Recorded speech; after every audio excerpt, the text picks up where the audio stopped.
Hola a todos, yo soy Karen Salas, médico, y te doy la bienvenida a esta edición especial de Tu Salud en tiempos de coronavirus. He decidido grabar este episodio ante ciertos comentarios tipo, ¡ay, salgamos a vivir nuestras vidas! Total, si me da que me dé.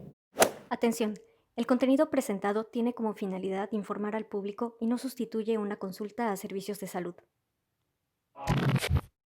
Comenzaré diciendo que es comprensible que la gente quiera regresar a la normalidad, que hay quienes necesiten salir a trabajar a pesar de todo el riesgo que esto representa y honestamente yo no soy quien para decirles, quédense en sus casas, sí o sí, pero honestamente también considero poder decirles quédense en casa el mayor tiempo que puedan. En el episodio pasado discutimos el caso de Suecia y honestamente los invito a escucharlo para que sepan por qué la estrategia de la inmunidad de grupo no es la más adecuada para ciertos países latinoamericanos. Esto incluye México. Yo la verdad les digo, no hay nada más peligroso que pensar si me da, que me dé. El querer salir como el borras prácticamente es como querer cruzar un río sin saber nadar y con la corriente en nuestra contra.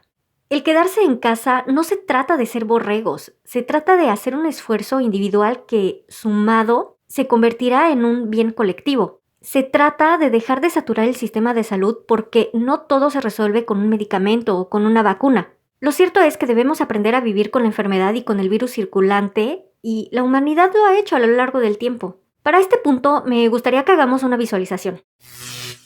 Cierra los ojos y pregúntate, si te dijeran que esta epidemia es de VIH, ¿saldrías de tu casa sabiendo que no existe cura ni vacuna? Siguiendo la lógica de tomar riesgos, al final hay que vivir la vida, ¿no? Han pasado 39 años desde la detección de casos por VIH y después de 39 años apenas hay un rayo de esperanza para que las vacunas salgan a disposición de todos.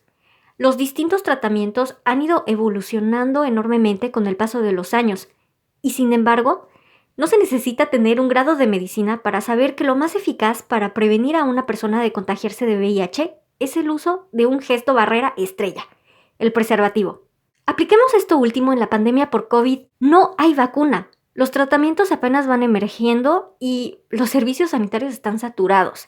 Estableciendo prioridades, lo primero a resolver es que los casos por COVID disminuyan, que las camas de los hospitales se vayan vaciando y al mismo tiempo que se implementen los gestos barrera en la población. Estos son el lavado de manos con jabón y quedarse en casa todo el rato cuando te es posible. Claro, hay gente que se sigue desplazando, pero idealmente son personas sin enfermedades asociadas y el trabajo en donde están les provee de los equipos necesarios de protección personal. Además de que en estos casos las empresas están obligadas a separar a una cierta distancia a sus empleados. Ok, esto sucede cuando las cosas están bien hechas. La búsqueda de un tratamiento y la prevención por vacunas pasan a segundo plano.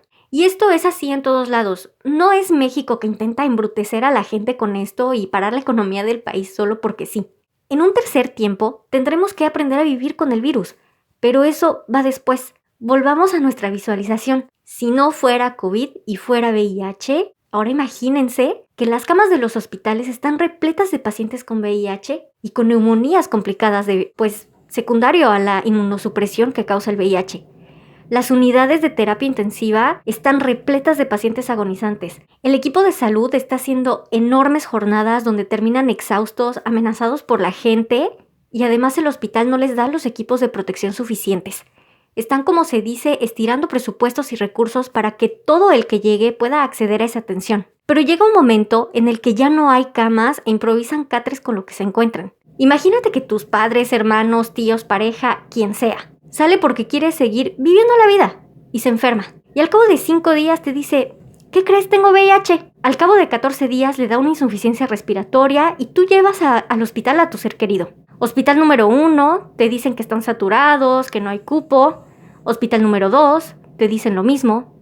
Hospital número 3, aceptan hospitalizarle a condición de que pagues por habitación, por día, por cada inyección que le pongan para disminuir el ritmo al que su organismo trabaje, de manera que solo sean las funciones vitales las que sean privilegiadas de sangre y oxígeno. A los 3 días te dicen que tuvieron que moverlo a terapia intensiva, intubarlo e inducirle el coma. A los 10 días, el organismo de tu ser querido no soporta más la insuficiencia respiratoria. Llevas 13 días sin ver a esa persona y recibes una llamada fatal. El ser al que tú amas ha fallecido. No puedes ir a ver su cuerpo, el hospital dispone de él y no puedes darle el último adiós.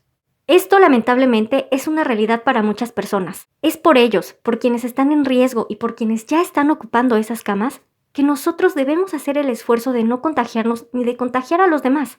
No es la misma atención que una persona recibe cuando es la única en el servicio del hospital que cuando hay 30 o más con lo mismo. Uf. Con todo esto explicado va la segunda parte, pero antes una pausa.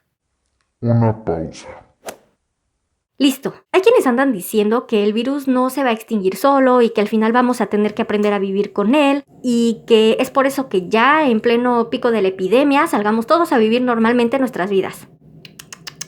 Como diría mi papá, sí, pero no. Primer punto, sí. Vamos a tener que aprender a vivir con él, pero no lo vamos a hacer mientras el sistema de salud esté saturado y al borde del colapso. Se debe hacer de poco a poco. Primero lo primero, que es desaturar el sistema de salud. Esto se traduce a que si vemos los casos por COVID como un número, tendríamos que bajar los números hasta que el riesgo de contagio sea menor que ahora. En el primer episodio de esta serie hablamos de la receta mágica para que una enfermedad se expanda, ¿se acuerdan?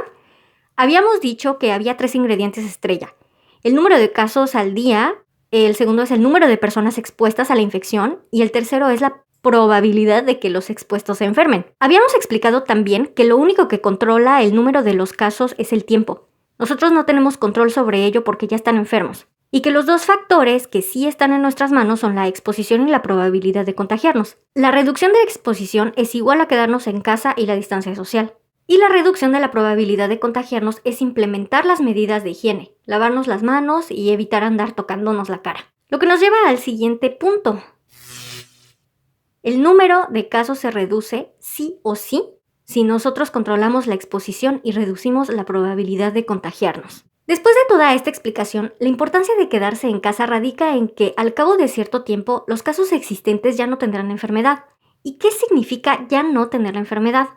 Bueno, una, que es la mejor de todas, es curándose, es decir, que la cantidad de virus en nuestro sistema sea inexistente. La otra es más fatal, que la persona infectada fallezca. Todo este rollo para decir que sí, en efecto, vamos a aprender a vivir con el virus, pero vamos a hacerlo de poco a poco. Me permito compartir lo que estoy viviendo en Francia. Acá pasamos 55 días confinados. Ahora el confinamiento se ha levantado. Las actividades laborales se retoman de poco a poco y la gente puede salir normalmente a menos de 100 kilómetros de su casa. Es obligatorio para todos usar el cubrebocas en el transporte público y en centros comerciales. En las entradas de los supermercados hay gel hidroalcohólico que es obligatorio utilizar antes de entrar al súper. Y también cuando sales del súper también tienes que limpiarte las manos con este gel. En las tiendas, centros comerciales y supermercados se han establecido direcciones de circulación, es decir, hay puertas exclusivas para la entrada y luego para la salida. Algunos restaurantes solo están abiertos y están funcionando para hacer pedidos para llevar. Los conciertos y actividades culturales y deportivas masivas, así como los bachilleratos y universidades, vuelven a clases presenciales hasta septiembre. A lo que voy es que retomar las actividades de poco a poco y con calma es nuestra nueva normal. Se ha convertido en nuestro nuevo cotidiano. Y entonces, ¿qué se nos escapa? Yo considero que se nos escapa que no estamos viviendo esta situación tan crudamente como se vive en los hospitales. No estamos viviendo la pérdida de nuestros familiares sin posibilidad de decirles un último adiós. No estamos viviendo la enfermedad. Yo les puedo decir que la gente que desarrolla la enfermedad tiene todos mis respetos. Piensen por un momento en el peor resfriado que han tenido en su vida o en la peor neumonía que han tenido. Y multiplíquenlo por 10. Eso es la enfermedad por COVID. Se nos escapa que somos parte de una sociedad y que cualquier granito de arena que pongamos tiene un impacto significativo si sumamos todos esos esfuerzos. Se nos escapa que habrá personas que tienen ciertos argumentos para ir en contra del bien común. Y se nos escapa que tal vez esas personas están viendo por sus propios intereses, porque están viendo el gran impacto que nosotros tenemos como consumidores para sus empresas y a ellos les urge, pero les urge, requete urge, que la clase trabajadora salga para reactivarlo todo. Con todo esto no quiero decir que si tu actividad económica depende de desplazarte, no te desplaces. Eso es algo aparte. Solamente quiero decir que si para ti salir a vivir la vida es salir a consumir cosas, o hacer actividades que en este momento te son innecesarias, no lo hagas. Si tienes que salir a hacer algo que puedas hacer en un rato, posponlo. El mundo no va a parar de girar por eso. Se nos escapa que mucha gente en nuestros países latinoamericanos vive con sus padres o abuelos o tíos que tienen una comorbilidad y que nosotros al salir a vivir nuestras vidas nos ponemos en riesgo. Bueno, y con esto concluimos el episodio de hoy. Síganme en Facebook, prometo estar un poco más activa por allá. Y bueno, yo les agradezco que se hayan quedado hasta el final de este episodio. Nos escuchamos hasta la próxima. Bye.